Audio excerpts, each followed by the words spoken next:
Hello, everyone. Welcome back to Surf of the Horizon, a place where we experience and enjoy the difficult waves in a teenager's life to thrive. On this episode, I have with me Avanti Nagral. She's a musician who has produced original songs that challenge societal norms.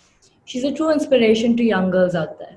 Avanti graduated with a dual degree from both Harvard University and Berklee College of Music. She's an advocate of mental health, women empowerment, and other taboos we're facing. Personally, for me, your social media is like a therapy for me. You talk about issues that needs to be talked about, and you voice out your emotions. Hi, welcome, Avanti. Wow, thank you for that very kind introduction, and that really means a lot to me. Thank you for having me on the podcast. So, things are changing and people are voicing out their opinions on mental health. But where do you think we stand as a nation in terms of mental well being and talking about it? I mean, I think a lot needs to change. The thing is, it's amazing to see that there are people spreading awareness, but what we don't realize is often that's our own little bubbles, right? It's usually younger people in Gen Z, and even within that, often folks who are in urban areas because maybe they have more exposure and access. So while that's incredibly important and we are the future, it's equally important to bring other generations into the fold and into the conversation because at the end of the day, at the current moment, our parents' generation are lawmakers, are people who run policy at companies and whatever that might be, right? And so as much as using your voice brings awareness to an issue, you need equally people who are in positions of power to also understand and be empathetic. So I think it's really important to have those conversations at home across generations and across the board. Right. And like this pandemic, it has been negative, obviously, but I personally feel that because of the pandemic, we now know the importance of mental health and we've Mm. started opening up, right? Like at least we're getting there, I feel. I definitely think so. I think that people understand it more than they ever did because they're experiencing it, in a way that they perhaps hadn't. And it's also this notion that we think of, we experience mental health on a daily basis, right? On the same way in which we experience our physical health. Sometimes it's good and sometimes it's not so great. So it's not something that is only associated with feeling bad or having an issue. It's something that exists, and we, as a society, need to figure out ways to be more open and aware about it, but also figure out personally, how do you keep your mental health in balance and in check? And that's different for everyone, and it's a personal journey. Correct. Yeah. And as teenagers, it's normal to feel a roller coaster of emotions on a daily basis. But when do you think we should consult getting special help? And when's that, breakthrough point that yes, something's wrong with us? I wouldn't even go so far as to say something's wrong, right? Because that just implies that there's an issue. Honestly, there's multiple forms of help, right? So there are, in the mental health space, there's three types of professionals. There's counselors, there's therapists, and then there's psychiatrists. Yeah. With increasing levels of, if you will, education, right? Because a psychiatrist is also a doctor and they can prescribe medicine. A therapist often specializes in a specific area, and counselors are not as qualified to necessarily talk about, conditions such as depression and anxiety, but they're equipped to talk about daily issues and managing emotions. I think that if you are dealing with something, it is totally normal to go through a roller coaster of emotions. We all do. But if you find that it is consistent and persistent, meaning that it exists quite often and is always nagging at you, sometimes it is preventing you from doing normal activities, I would say that is definitely a sign. But truly, there are so many aspects of ourselves that it's important to get to know. And sometimes counseling does help us with that. There are many options for free and affordable counseling. And I honestly would encourage most people to consider at least one session in their life because it'll help them develop strategies with which to cope, or if nothing else, during hard times like this, have a place to just vent in a professional space. Yeah. And it's starting to get very normal for influencers nowadays to talk about mental health, which is a good thing, right? If we take an example of you, you've written songs about it, etc. But when do you think we should draw a line between spreading awareness on this topic and making it as a trend? Like, are we destigmatizing mental health or are we romanticizing? That's a great question. I think that it's really important to spread awareness because the the flip side is there's so much taboo around it and there's so much stigma that you never know who it's helping by being open about it, by talking about it. The romanticization, or I don't know if that's a word, but romanticizing it is is tricky because a lot of that definitely does exist, right? Quote unquote depression has become an aesthetic and all of these other things, and it's really hard to see things like that because by doing that you're delegitimizing everything that people are trying to work toward. So I think it's important to call those things out, right? There's, for example, on social media, there's all these random filters that exist that say depression, anxiety. It's not a filter. It's would you ever have a filter that says kidney disease,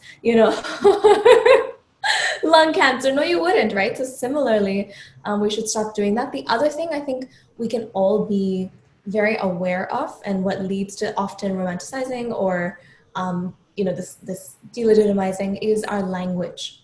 Yeah. We have become too used to saying, oh my god, he didn't talk to me today, I'm so depressed, or something even more minor like I couldn't find kurkure today, I'm so depressed, like whatever that might be.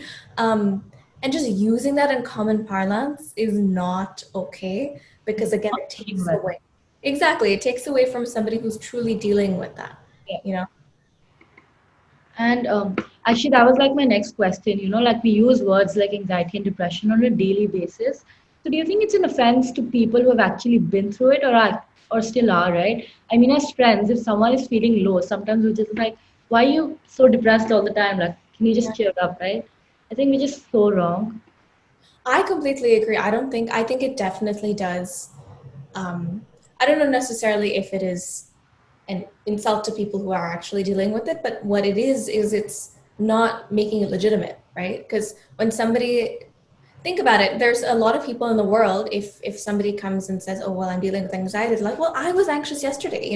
There's a huge difference between being anxious and dealing with chronic anxiety.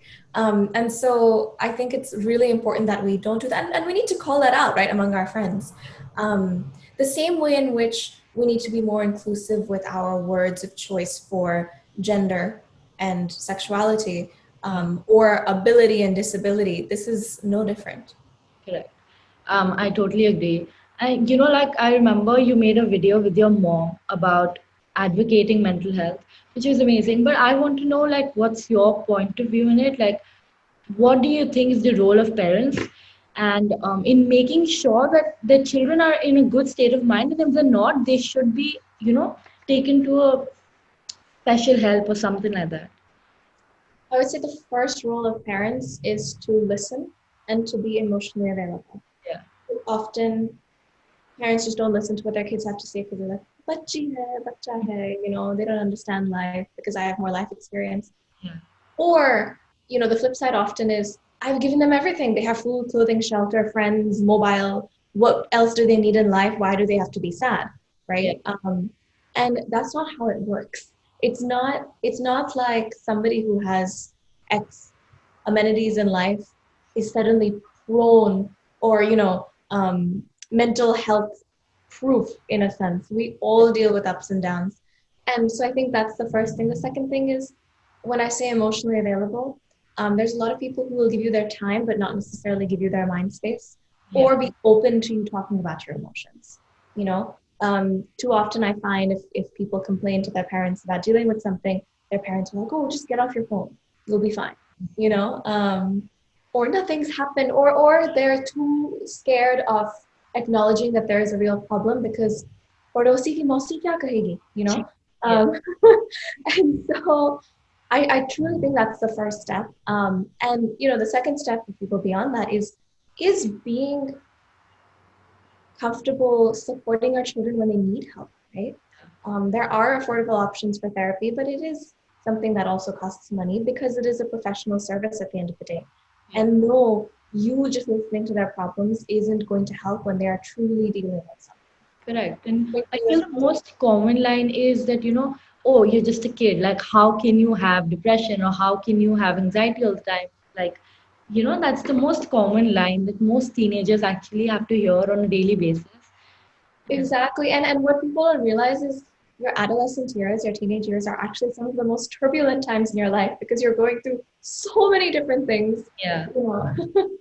I agree. And like social media has set a lot of unrealistic standards for us, Yes.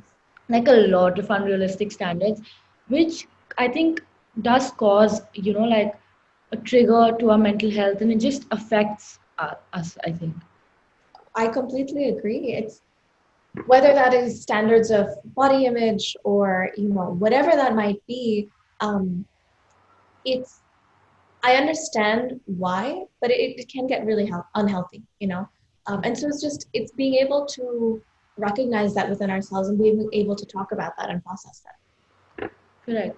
And as an influencer, you face a lot of backlash on a daily basis. And as a teenager, also, we face so much of judgments and social media hatred that it does boggle with our minds. So, how do you think, like, how do you cope up with it, and how do you think we should? If I'm being very honest, last night there were a few comments that really rubbed me the Ah, I wrong. saw your story. And usually I'm pretty good at not letting it affect me, but I think yesterday it really did. And sometimes you can't explain why. Um, I think a few things. One, recognizing that it comes with the territory of putting yourself out there publicly. It shouldn't, but it does. And so just accepting it as a part and parcel and trying your best to ignore and move on. But if somebody does say something and it does minutely affect you, honestly, just being sending them kindness. I don't believe in perpetuating a cycle of hate. There's a lot of people who advocate for show that person's name. We will Yeah. show them what they told you. And to me, it's like, no. We don't need to continue that cycle because hate is contagious. It's truly just sometimes people are insecure about things, going through shit themselves, and they are using you or your platform as an outlet, which is not fair because at the end of the day there is a human behind it. But it's just being able to hopefully develop that partial thick skin and partial empathy. Having a strong support system around you, is really important. Um, and in cases where it is real harassment, particularly, I mean, it's terrible, but particularly women and particularly teenage girls get a lot of unsolicited, you know, crap, to be honest. And there are a lot of initiatives on the internet that are supporting that, but cyberbullying, cyber harassment is not okay. Yeah, it's not. And now, Vanti, I've gathered a few questions from my audience through Instagram, and for you, and I'd like you to answer them. So the first question is, what are your personal experiences with mental health? I mean, I think everybody deals with mental health on a daily basis, right? And I've gone through ups and downs, and in particular, this past year has been a lot of ups and downs, I think, for everyone. Um, I've never been clinically diagnosed with anything, but I have gone through some really tough spells and have sought out counseling and therapy. And I think that was really important. The two times in my life where I did most once was in school when my grandmother had breast cancer and I was just dealing with a lot of those emotions. And the second was in college when there was just a lot going on, professionally and personally, and it really helped. Yeah. And the second question is, he's saying exams ke saath, how do we manage our mental health, especially when I've had some family members who passed away recently. Pehle to you have exams and you have grief and Yeah. death of family. Those two alone are really hard to deal with. I would say exam pressure is going to only affect you as much as you let it. Easy to say, but think about your life 5 years from now. At the end of the day, the marks matter, but they really don't. And it's really hard. I would say make sure you have a space to process these emotions, because grief is one of those weird things that can show up at any time unannounced, and you may be in the middle of an exam and something just hits you and you have no idea how to deal with it. So my honest practical suggestion would be, if you're able to, please seek out counseling. There are free, resources. For example, Therapies India is offering free therapy for all of this month. There's this website called sevencups.com where you can have free anonymous counseling, and really it does help. Yeah, I'll attach some of those links in my description. And the other question is, as teenagers, we face the pressure of getting into a good university. So, how do we cope up with that? It's hard, right? Because we think that experience defines us. And to some degree, it does define a course of our life's path, but it doesn't define our life. And even if people get into good universities, sometimes they waste that opportunity because they don't make the most of it. It's more important what you decide to do than really where you go. Obviously, there are ways to try and get into the best place for your potential, right? And that involves you working hard, studying well, all of that. But just recognizing that university is not the be all end all. It is a stop along the destination that is life. And there are so many successful people who didn't go to big universities, who didn't even go to university at all. So your life will turn out the way you want it to. It's just you are the, master of that destiny. Yeah. And lastly, what's your message to the teenagers of today who are thriving to take on the world and chase their dreams? I am so proud of you that is, a mission of yours because, the youth is the future, and the world is going to be left in our hands, and having empathy, compassion, kindness is really important in the world that is a rat race. So please keep that at the forefront of anything that you do.